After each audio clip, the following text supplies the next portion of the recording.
నమస్కారం MCN news కి స్వాగతం. ఈనాటి ముఖ్యాంశాలు. పలమనేరు గట్టావూరు బీసీ కాలనీ నందు వెలసిన శ్రీ తిరుపతి గంగమ్మ దేవస్థానం నందు మహాలయ అమావాస్య సందర్భంగా మారెమ్మ తల్లికి మరియు గంగమ్మ తల్లికి ప్రత్యేక పూజలు అభిషేకాలు నిర్వహించిన అర్చకులు. నివాసముంటున్న ఇంటిని కూల్చివేశారన్న మనస్తాపంతో పురుగుల మందు తాగి ఆత్మహత్యాయత్నానికి పాల్పడిన దళిత మహిళ. కూల్చివేసిన స్థానంలో ఇల్లు కట్టించాలని, వారి కుటుంబాన్ని అన్ని విధాల ఆదుకుని రక్షణ కల్పించాలని డిమాండ్ చేసిన కుల వివక్ష వ్యతిరేక పోరాట సంఘం జిల్లా కార్యదర్శి అన్నూరు ఈశ్వర్. వార్తల్లోని వివరాలు. పలమనేరు గంటావూరు బీసీ కాలనీ నందు వెలసి ఉన్న శ్రీ తిరుపతి గంగమ్మ దేవస్థానం నందు మహాలయ అమావాస్య సందర్భంగా ఆలయం నందు మారెమ్మ తల్లికి మరియు గంగమ్మ తల్లికి ప్రత్యేక పూజలు అభిషేకాలు నిర్వహించారు. పలమనేరు గంటావూరు బీసీ కాలనీ నందు వెలసి ఉన్న శ్రీ తిరుపతి గంగమ్మ దేవస్థానం నందు మహాలయ అమావాస్య సందర్భంగా ఆలయం నందు మారెమ్మ తల్లికి మరియు గంగమ్మ తల్లికి ప్రత్యేక పూజలు అభిషేకాలు నిర్వహించారు. అనంతరం శ్రీ పార్వతీదేవి అవతారంలో గంగమ్మ తల్లి భక్తులకు దర్శనమిచ్చారు. సాయంత్రం 7 గంటలకు ఆలయ కమిటీ సభ్యులు గ్రామోత్సవం నిర్వహించారు. పార్వతీ పరమేశ్వరులు ఇద్దరు గ్రామోత్సవంలో భక్తులకు దర్శన భాగ్యం కల్పించారు.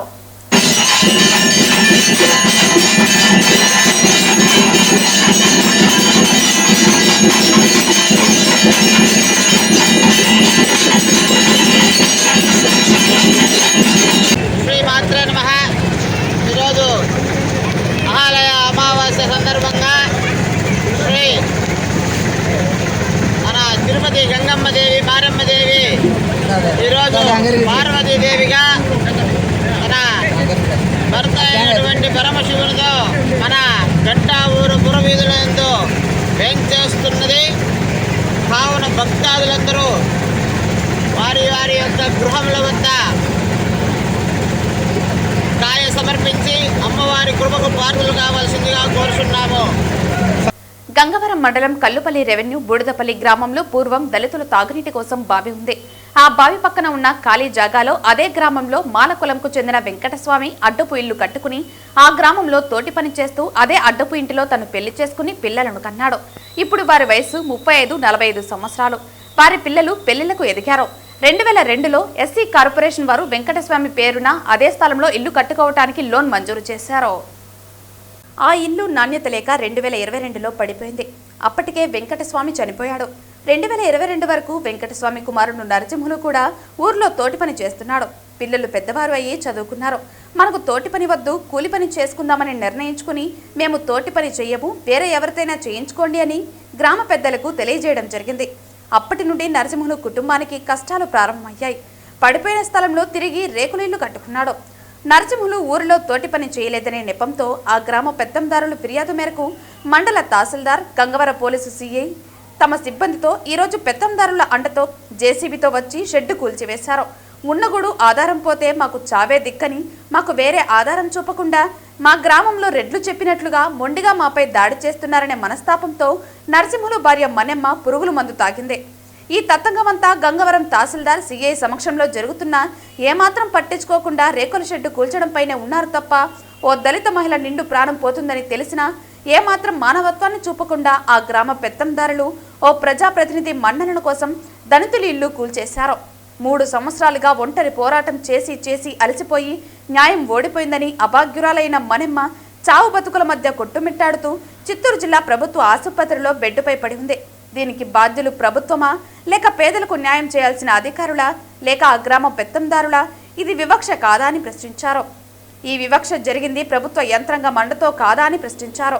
అదే గ్రామంలో ప్రభుత్వ చెరువు, వంక, వాగు, పోరంబోకు స్థలం, చివరకు దళితుల శ్మశాన వాటికను కూడా గ్రామ పెత్తందారులు ఎవరెవరు ఆక్రమించుకున్నారో పూర్తి వివరాలతో రెవెన్యూ అధికారులకు ఇచ్చి నెలలు గడుస్తున్నా ఏమాత్రం పట్టించుకోని అధికారులు దళితులు 10 సంవత్సరాలకు ప్రభుత్వ స్థలం 1.5 సెంట్ల స్థలంలో ఉన్న ఇల్లు కూల్చడానికి పోలీసు అధికారులు, రెవెన్యూ యంత్రాంగం, అధికార పార్టీ నాయకులు, ఓ అగ్రవర్ణ ప్రముఖ ప్రజాప్రతినిధి మూకుమ్మడిగా దాడి చేయటం ఆటవిక న్యాయం కాదా అని ప్రశ్నించారు. దీనికి ప్రత్యక్ష పరోక్ష బాధ్యులు ఎవరని ప్రశ్నించారు. ఇలాంటివి బయటకు రాని ఘటనలు ఎన్నో కనుమరుగవుతున్నాయని, బయటకు వచ్చిన ఇలాంటి వాటికైనా న్యాయం జరిగేలా చట్టపరమైన చర్యలు తీసుకోవాలని డిమాండ్ చేస్తున్నామన్నారు.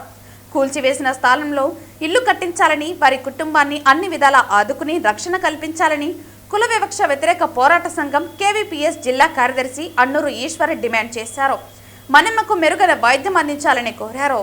గంగవరం మండలం కల్లుపల్లి పంచాయతీ బూడిదిపల్లెలో గత 3 సంవత్సరాలుగా దళితుల మీద జరుగుతున్నటువంటి దాడులు, ఆక్రమణలు తొలగింపు అలాంటి చర్యలపైన ఒక దళిత కుటుంబం 3 సంవత్సరాలుగా తన యొక్క వీరోచిత పోరాటాన్ని, న్యాయమైనటువంటి పోరాటాన్ని చేస్తూ ఉన్నారు. గత 60-70 సంవత్సరాలుగా ప్రభుత్వ స్థలంలో ఇల్లు నిర్మించుకొని ప్రభుత్వమే ఇంటిని మంజూరు చేసి ఇల్లు కట్టించిన దాన్ని ప్రభుత్వం ఇప్పుడు స్వాధీనం చేసుకోవడానికి ప్రయత్నం చేస్తూ ఉంది. దీనికి కారణం ఏంటంటే ఆ స్థలము అగ్రవర్ణాల రెడ్ల ఇండ్లకు దగ్గరగా ఉండడం కారణం తప్ప వేరే ఏ కారణము లేదు. అది కేవలం 1 సెంటు మాత్రమే. అదే గ్రామంలో ఇప్పుడు తహసీల్దార్ గారు చెప్తా ఉన్నారు, వాళ్ళు వాగుపరంబోకులో వంకపరంబోకులో ఉన్నారు కాబట్టి దాన్ని మేము పట్టా ఇవ్వము అని చెప్పేసి, అందుకోసమే ఇది తొలగించమని చెప్పేసి గత 3 సంవత్సరాలుగా ఆ దళిత కుటుంబాన్ని నానా కష్టాలు, ఇబ్బందులు పెట్టినటువంటి పరిస్థితి గంగవరం మండలము తహసీల్దార్కు, పోలీసులకు మాత్రమే చెల్లిందని చెప్పేసి మేము ఈ సందర్భంగా చెప్పదలుచుకున్నాం. మేము ఒకటి అడుగుతున్నాం, ఇక్కడ ఉన్నటువంటి తహసీల్దార్ గారిని, నిన్న స్వయాన తహసీల్దార్ గారి సమక్షంలో, సిఐ గారి సమక్షంలో దళిత మనమ్మ ఆత్మహత్య చేసుకుంటా ఉంటే ఏమాత్రము బాధ్యత లేకోకుండా, ఆమె విషయం పాయిజన్ తీసుకుంటా ఉంటే ఏమాత్రము బాధ్యత లేకుండా, నివారించుకోకుండా ఆమె చస్తే చావని మేము షెడ్ తొలగిస్తామని చెప్పేసి ఈ అధికారులు వ్యవహరించారనంటే వీళ్ళకి ఈ ఉద్యోగం చేయడానికి అర్హత ఉందా అని చెప్పేసి మేము ఈ సందర్భంగా అడుగుతా ఉన్నాం. పోలీసులు ఈ దేశంలో, ఈ రాష్ట్రంలో ఉన్నటువంటి ప్రజల యొక్క మాన ప్రాణ ఆస్తులకు రక్షణ కల్పించేదనుకున్నారా? వాళ్ళ ప్రాణాలు మీ కళ్ళెదుట పోతూ ఉంటే మీరు ఏం చేస్తున్నారని చెప్పేసి మేము ఈ సందర్భంగా తహసీల్దార్ గారిని, సిఐ గారిని అడుగుతూ ఉన్నాం. మీకు బాధ్యత లేదా అని చెప్పేసి అడుగుతూ ఉన్నాం. అదే గ్రామంలో సుమారు 16 ఎకరాల భూమి, ప్రభుత్వ భూమి, వాగులు, వంకలు, చెరువు పొరంబోకులు, చివరికి దళితుల శ్మశానాన్ని కూడా అగ్రవర్ణాలు ఆక్రమించుకుంటా ఉంటే ఇక్కడ ఉన్నటువంటి తహసీల్దార్ గారు కానీ, లేదంటే రెవెన్యూ డివిజనల్ అధికారి కానీ, కలెక్టర్ గారు కానీ ఏం చేస్తున్నారని చెప్పేసి మేము అడుగుతా ఉన్నాం. మీకు ఇచ్చిన అర్జీలు కనపడడం లేదా అని అడుగుతున్నాం. వాళ్ళు నెల రోజులుగా మమ్మల్ని పనిచేయట్లేదు, వాళ్ళు ఊరంతా వచ్చి మా మీద పడతా ఉన్నారు కాబట్టి మీరు తొలగించండి అని చెప్తా ఉన్నారే. అంటే మందంతా వచ్చి మీ మీద పడితే వాళ్ళని న్యాయం లేకపోయినా కూడా అన్యాయం కూడా న్యాయంగా మీరు మాట్లాడతారా? దళితుడు 1 సెంటు ఆక్రమించుకుంటే అది పెద్ద నేరంగా ఈరోజు చూపిస్తారా? ఆ నేరానికి ఈరోజు దళిత మనమ్మ ఆమె చావుకు కారణమైంది మీరు కాదా అని చెప్పేసి అడుగుతా ఉన్నాం. 1.5 రోజులైంది ఆ గ్రామంలో వంగ పరంబోకులు ఎవరెవరు ఎంతెంత ఆక్రమించుకున్నారో లిస్టులు, సర్వే నంబర్లతో సహా ఎవరు ఆక్రమించుకున్నారో పేర్లతో సహా మీకు ఇచ్చాం. ఎందుకు దానిపైన చర్య తీసుకోలేదని చెప్పేసి అడుగుతా ఉన్నాం. తిరుమల కలియుగ దైవం శ్రీ వెంకటేశ్వర స్వామి సాలకట్ల బ్రహ్మోత్సవాలు నేడు అంకురార్పణతో ప్రారంభం కానున్నాయి. సెప్టెంబర్ 24వ తేదీ నుండి అక్టోబర్ 2వ తేదీ వరకు ఈ ఉత్సవాలు వైభవంగా సాగనున్నాయి. బ్రహ్మోత్సవాలకు నేడు రాత్రి 7 గంటల నుండి 8 గంటల మధ్య అంకురార్పణ ఘట్టం నిర్వహించనున్నారు. ఈ బ్రహ్మోత్సవాలలో సెప్టెంబర్ 24వ తేదీ సాయంత్రం 5:43 నుండి 6:15 మధ్య మీనలగ్నంలో ధ్వజారోహణ కార్యక్రమం జరగనుంది. అదే రోజు రాత్రి 9 గంటలకు శ్రీవారి పెద్దశేష వాహన సేవ ఉంటుంది. మరుసటి రోజు కూడా రాత్రి 9 నుండి 11 గంటల వరకు పెద్దశేష వాహన సేవ కొనసాగుతుంది. ఈ బ్రహ్మోత్సవాల సందర్భంగా ముఖ్యమంత్రి చంద్రబాబు నాయుడు ప్రభుత్వం తరపున శ్రీవారికి పట్టు వస్త్రాలు సమర్పించనున్నారు. ప్రతిరోజు ఉదయం 8 నుండి 10 గంటల వరకు, రాత్రి 7 నుండి 9 గంటల వరకు స్వామివారి వాహన సేవలు నిర్వహిస్తారు. ఈ ఉత్సవాల్లో అత్యంత ముఖ్యమైన ఘట్టం గరుడ వాహన సేవ. ఇది సెప్టెంబర్ 28వ తేదీ రాత్రి జరుగుతుంది. గరుడ వాహనం రాత్రి 7 గంటల నుండి తెల్లవారుజామున 2 గంటల వరకు కొనసాగుతుంది. అక్టోబర్ 2వ తేదీ ఉదయం 6 గంటలకు చక్రస్నానం నిర్వహించిన తర్వాత ధ్వజారోహణంతో శ్రీవారి బ్రహ్మోత్సవాలు పరిసమాప్తం కానున్నాయి. ఈ బ్రహ్మోత్సవాలకు వచ్చే సామాన్య భక్తులకు పెద్దపీట వేయాలని టీటీడీ నిర్ణయించింది. ఈ ఉత్సవాలలో కేవలం సర్వదర్శనం మాత్రమే అమలు చేయనున్నట్లు టీటీడీ అధికారులు ప్రకటించారు.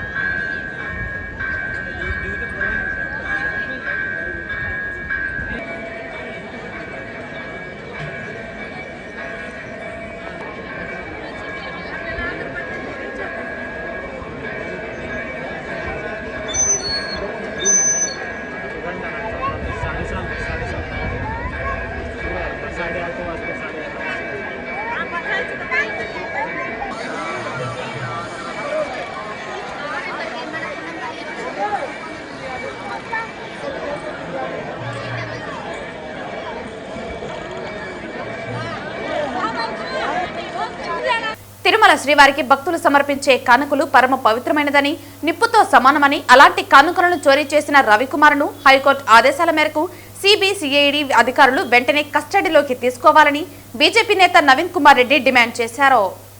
పరకామణలో చోరీకి పాల్పడిన రవికుమార్ విదేశాలకు పారిపోకుండా పాస్పోర్ట్ సీజ్ చేయాలని తెలిపారు. పరకామణి చోరీ కేసులో నిజ నిజాలు నిగ్గు తేలే వరకు రవికుమార్తో పాటు వారి కుటుంబ సభ్యులకు ప్రభుత్వ చొరవతో పోలీసు రక్షణ కల్పించాలన్నారు.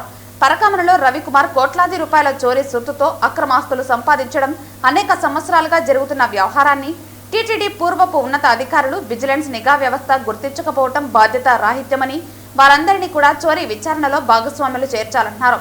హైకోర్టు ఆదేశాలతో సిబిసిఐడి విచారణకు ఆదేశించడం, రాష్ట్ర ప్రభుత్వం సైతం సిట్ వేయబోతున్నామని చెప్పడం, ప్రతిపక్ష పార్టీ స్థానిక ఎంపీ సిబిఐ విచారణకు కేంద్ర ప్రభుత్వానికి లేఖలు రాయటంతో భక్తులలో గందరగోళం ఏర్పడిందని, కాలయాపన జరగకుండా పరకామణి చోరీ గుట్టురట్టు చేసి వాస్తవాలను, దోషులను శ్రీవారి భక్తుల ముందు నిలబెట్టాలన్నారు.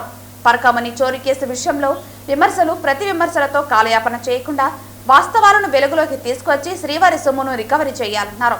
శ్రీవారి సొమ్మును చోరీ చేసిన రవికుమార్ లాంటి వ్యక్తులను ఆశ్రయం ఇచ్చిన మఠాధిపతులను సైతం కేసులో భాగంగా విచారణ జరిపితే నమ్మలేని నిజాలు వెలుగులోకి వస్తాయన్నారు.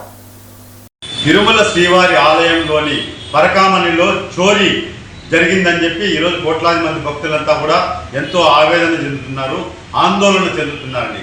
తిరుమల శ్రీవారి పరకామణి లోగుట్టు పెరుమాళ్ళ కెరుక. ఈరోజు విమర్శలు, ప్రతి విమర్శలు చేసుకుంటున్నారు. నేను ఒకటే రాష్ట్ర ప్రభుత్వాన్ని, టీటీడీ ఉన్నతాధికారులని, ధర్మకర్తల మండలిని విజ్ఞప్తి చేస్తున్నా. ఈ రవికుమార్ అనే వ్యక్తి ఎవరు? ఈ రవికుమార్ అనే వ్యక్తి ఏ మఠంలో ఎన్ని సంవత్సరాలుగా సేవకుడిగా పనిచేస్తున్నాడు? అతనిని తిరుమల శ్రీవారి ఆలయంలోని పరకామణికి ఎప్పటి నుంచి డ్యూటీలు వేస్తున్నారు? అతను ఎన్ని సంవత్సరాలుగా తిరుమల ఆలయంలోని పరకామణికి వెళ్ళి వస్తున్నాడు అన్న విషయాన్ని గత 10-15 సంవత్సరాల నుంచి ఆలయంలోని మహాద్వారం దగ్గర ఉన్నటువంటి సీసీ కెమెరాలని, అదేవిధంగా పరకామణిలో ఉన్నటువంటి సీసీ కెమెరా ఫుటేజ్ని అన్నింటినీ కూడా భద్రపరచాలి. ఎందుకంటే వాస్తవాలు తెలియాలంటే అతను ఎప్పటి నుంచి పనిచేస్తున్నాడు, ఎన్నిసార్లు, ఎన్ని సంవత్సరాలుగా ఆలయంలోకి పోయి వస్తున్నాడు. ఎందుకంటే 100 కోట్లు సంపాదించడం అంటే సంవత్సరాలలో, నెలల్లో జరిగే పని కాదండి. కొన్ని సంవత్సరాలుగా తిరుమల శ్రీవారి ఆలయంలోని పరకామణిలో చోరీ జరుగుతూ ఉంది. కాబట్టి ఆ సీసీ కెమెరా ఫుటేజ్లన్నీ భద్రపరచాలని చెప్పని నేను విజ్ఞప్తి చేస్తున్నాను. అదేవిధంగా పరకామణికి టీటీడీ ఉద్యోగస్తులు కానీ, శ్రీవారి సేవకులు వెళ్ళాలంటే క్షుణ్ణంగా అణువణువున తనిఖీలు చేసే విజిలెన్స్ అధికారులు ఆ రవికుమార్ ఒక 10 సంవత్సరాల క్రితం నుంచి ఆ సీసీ కెమెరా ఫుటేజ్లో ఆ అధికారులు ఎవరు పనిచేశారు? టీటీడీ విజిలెన్స్ ఉన్నతాధికారులు ఎందుకు అంత నిర్లక్ష్యంగా, బాధ్యతారాహిత్యంగా రవికుమార్ అనే వ్యక్తి పోయి వస్తూ ఉంటే తనిఖీలు చేయలేదు? అంటే తనిఖీలు అందరికీ ఒకే విధంగా కాకుండా రవికుమార్ని మాత్రం ఎందుకు తనిఖీలు చేయకుండా పంపించారన్న దాని మీద వాస్తవాలు వెలుగులోకి రావాలండి. నేను మరో విషయం కూడా చెప్తున్నాను. ఈరోజు తిరుమల శ్రీవారికి భక్తులు సమర్పించే కానుకలు పరమ పవిత్రమైనటువంటిది, అది నిప్పుతో సమానం. అలాంటి సొమ్ముని రవికుమార్ అనే వ్యక్తి ఈరోజు చోరీ చేశాడు అంటే దీని వెనకల ఖచ్చితంగా పెద్దల హస్తం ఉన్నదన్న దానిలో ఎటువంటి అనుమానం లేదు. అది అధికారుల, అధికార పార్టీ నాయకుల, ప్రతిపక్ష పార్టీ నాయకుల, ఎవరైనా సరే ఈరోజు మీరు అధికార బలంతో తప్పించుకోవచ్చేమో కానీ శ్రీ వెంకటేశ్వర స్వామి కోర్టులో మాత్రం తప్పించుకోలేరు.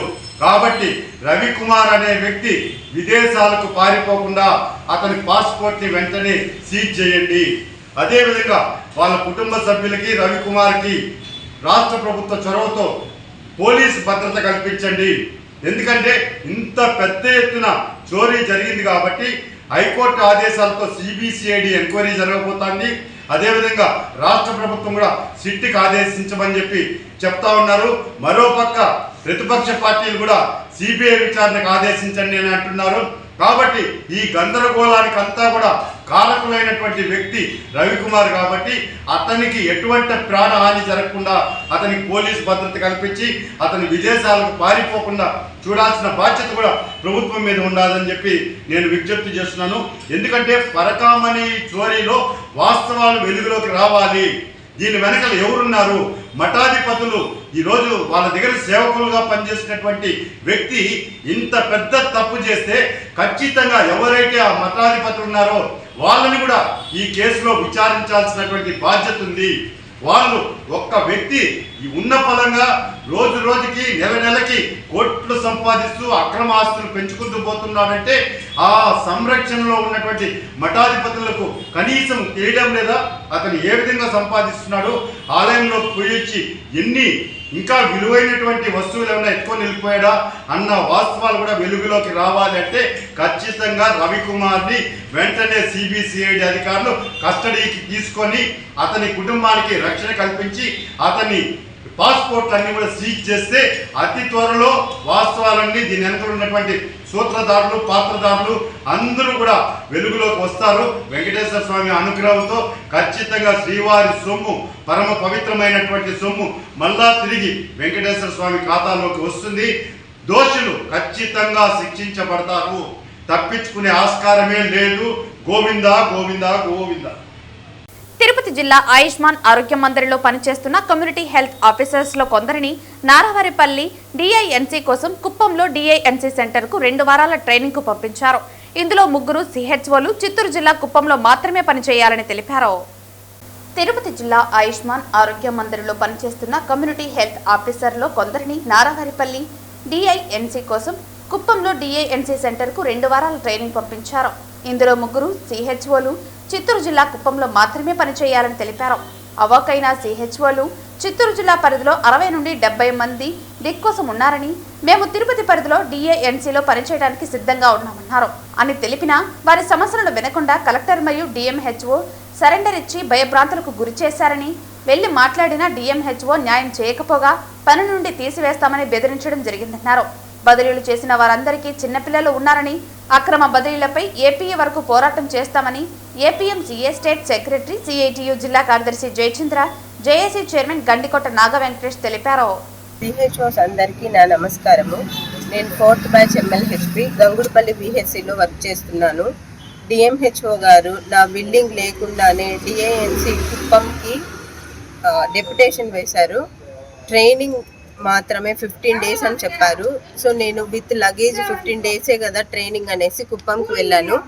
కుప్పంకి వెళ్తే అక్కడ టాటా టీం వాళ్ళు ఏం చెప్పారంటే, ఇక్కడ ట్రైనింగ్ తీసుకుంటే ఖచ్చితంగా కుప్పంలోనే ఉండాలి అని చెప్పారు. సార్ మాకు అలా ఏం ఇన్ఫర్మేషన్ ఇవ్వలేదు, జస్ట్ 15 days ట్రైనింగ్ మాత్రమే వెళ్ళమని చెప్పారు అని వాళ్ళకి చెప్పాము. చెప్తే వాళ్ళు లేదమ్మా 2 రీబ్యాక్ అవుతారు, మిగిలిన 2 ఖచ్చితంగా కుప్పంలోనే ఉండి వర్క్ చేయాలి, దీనికి క్యాడర్స్ ఉంటాయి, పీసీసీ క్యాడర్ అని కోఆర్డినేటర్ క్యాడర్ అని చెప్పారు. పీసీసీ అన్న వాళ్ళు పిహెచ్సి లెవెల్లో వర్క్ చేయాల్సి ఉంటుంది అండర్ డిఏఎన్సీ అని చెప్పారు. కోఆర్డినేటర్ అన్న వాళ్ళు ఖచ్చితంగా టాటా డింక్ సెంటర్ ఏదైతే కుప్పంలో ఉందో అక్కడే వర్క్ చేయాల్సి ఉంటుంది అని చెప్పారు. అది కూడా అడిగాను, సార్ ఎన్ని డేస్ చేయాల్సి ఉంటుంది ఇక్కడే వర్క్ అంటే, అంటిల్ ఫర్దర్ ఆర్డర్స్ అమ్మ చెప్పలేము, అది 3 years కావచ్చు 2 years కావచ్చు, ఇంత టైం అని చెప్పలేమని చెప్పారు. సో నాకైతే చిన్న పిల్లలు ఉన్నారు, స్కూల్ గోయింగ్ చిల్డ్రన్, వాళ్ళని చూసుకోవడానికి ఎవరు లేరు, నేనైతే కుప్పంలో ఉండలేను సార్, నేను నారావారిపల్లిలో అయితే వర్క్ చేస్తాను అని చెప్పాను. వాళ్ళు యాక్సెప్ట్ చేయలేదు, ఖచ్చితంగా కుప్పంలోనే ఉండాలని చెప్పారు. నేను రీబ్యాక్ వచ్చేసాను తిరుపతికి 8th డింక్ ట్రైనింగ్ వెళ్ళాను. వాళ్ళు అక్కడ చెప్పడంతో మళ్ళీ తిరుపతికి వచ్చేసాను. తిరుపతికి వచ్చేసి డిఎంహెచ్ఓ సార్కి చెప్పాను, సార్ నాకు పిల్లలు ఉన్నారు, నేను అక్కడే ఉండి వర్క్ చేయలేను, తిరుపతిలో ఎక్కడైనా వర్క్ చేస్తాను సార్ అని చెప్పాను. సార్ లేదమ్మా ఖచ్చితంగా మీరు కుప్పంలోనే ఉండాలని చెప్పారు. నాకైతే ఇబ్బంది, విత్ ఇన్ ద డిస్ట్రిక్ట్ అయితే నేను వర్క్ చేయగలను, అదర్ దాన్ ద డిస్ట్రిక్ట్ అంటే నాకు పిల్లలు ఉన్నారు కాబట్టి నాకు ఇబ్బంది, నేను వెళ్ళలేను. నేనేం గవర్నమెంట్కి అగైనెస్ట్ కాదు, డిఎంహెచ్ఓ ఆర్డర్స్కి అగైనెస్ట్ కాదు, ఇక్కడైతే హ్యాపీగా హోల్ హార్టెడ్గా వర్క్ చేస్తాను. కానీ నా బాధని ఎవరు అర్థం చేసుకోవట్లేదు. కలెక్టర్ సార్ని కలిసాను, డిఎంహెచ్ఓ సార్ని కలిసాను, డిపిఎంఓ సార్ని కలిసాను, ఎవరు నన్ను కన్సిడర్ చేయట్లేదు. పైగా సరెండర్ ఆర్డర్స్ షోకాజ్ ఇచ్చారు, నేను రిటర్న్ వచ్చేసాను కాబట్టి షోకాజ్ నోటీస్ ఇచ్చారు, దానికి కూడా ఎక్స్ప్లెనేషన్ ఇచ్చాను కానీ యాక్సెప్ట్ చేయలేదు. మళ్ళీ కలెక్టర్ ఆఫీస్కి వెళ్ళాను, కలెక్టర్ సార్ అవైలబుల్గా లేరు. సో జేసీ సార్ని కలిసాను, జేసీ సార్ నేనేం చేయలేనమ్మా, నువ్వు కలెక్టర్ సార్తోనే మాట్లాడుకోవాలి అని చెప్పారు. మళ్ళీ డిఎంహెచ్ఓ సార్కి వచ్చిన ఏదైనా కన్సర్న్ చూపిస్తారేమో అని, అయినా కూడా లేదు. ఈ రోజు వరకు కూడా నువ్వు కుప్పంకు వెళ్ళాల్సిందే, అక్కడే వర్క్ చేయాల్సిందే అని చెప్తున్నారు. మీ అందరి చిత్తూరులో ఆల్రెడీ మన సిహెచ్ఓస్ ఉన్నారు, అక్కడ మ్యాన్ పవర్ని యూజ్ చేసుకొని అక్కడ వర్క్ చేయించవచ్చు. కానీ అక్కడ తీసుకోకుండా తిరుపతి వాళ్ళే ఖచ్చితంగా చిత్తూరు కుప్పంలోనే వర్క్ చేయాలి అన్నట్లు చెప్తున్నారు. ఇది నాకనే కాదు, మీ అందరికి కూడా ప్రాబ్లమే. ఈరోజు నాకు వచ్చిన సమస్య రేపు మీకు కూడా రావచ్చు. మనము అసలు ఫీల్డ్ స్టాఫ్గా అపాయింట్ అయినాము, చాలా బాధలు పడ్డాం. నేనైతే 4th బ్యాచ్ అన్నాను కదా, కోవిడ్ డ్యూటీస్ చేశాను, కడప డిస్టిక్లో చేశాను, చిత్తూరు డిస్టిక్లో చేశాను. ఇప్పుడు రీసెంట్గా 1.5 yearగా ఓన్ డిస్టిక్ వచ్చి సెటిల్ అయ్యాను. పిల్లల్ని ఏదో దగ్గరుండి చూసుకోవచ్చు అనుకున్న సమయంలో ఏమవుతుంది, మళ్ళీ చిత్తూరుకి వెళ్ళమంటున్నారు.